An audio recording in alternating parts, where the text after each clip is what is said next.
زندگی کی مثال سائیکل چلانے کی سی ہے۔ توازن قائم رکھنے کے لیے آپ کو چلتے رہنا پڑتا ہے۔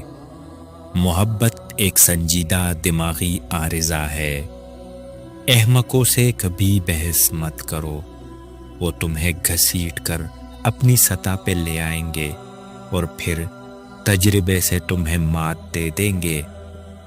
آخر میں ہم اپنے دشمنوں کے الفاظ نہیں بلکہ اپنے دوستوں کی خاموشی کو یاد کریں گے۔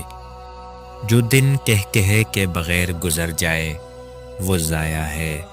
زندگی کا سب سے بڑا المیہ یہ نہیں کہ لوگ اپنے مقصد میں ناکام ہو جاتے ہیں، بلکہ یہ ہے کہ ان کے پاس کوئی مقصد ہی نہیں ہوتا ہے۔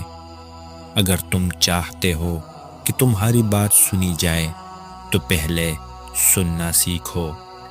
خود کو بدلنے کی طاقت حاصل کرو اور دنیا خود بخود بدل جائے گی۔ زندگی 10% وہ ہے جو آپ کے ساتھ ہوتا ہے اور 90% وہ ہے جو آپ اس پہ رد عمل دیتے ہیں۔ کامیابی کا راز یہ ہے کہ مقصد پر قائم رہو۔ خوشی کا راز آزادی ہے اور آزادی کا راز حوصلہ ہے۔ وقت سب سے بڑا استاد ہے، بدقسمتی سے یہ اپنے تمام شاگردوں کو مار دیتا ہے۔ اگر آپ سورج کی طرف دیکھیں گے تو آپ کو سائے نظر نہیں آئیں گے۔ زندگی کا مقصد اسے جینا ہے، تجربات کا بھرپور مزہ لینا ہے اور نئے اور امیر تجربات کے لیے بے خوفی سے پہنچنا ہے۔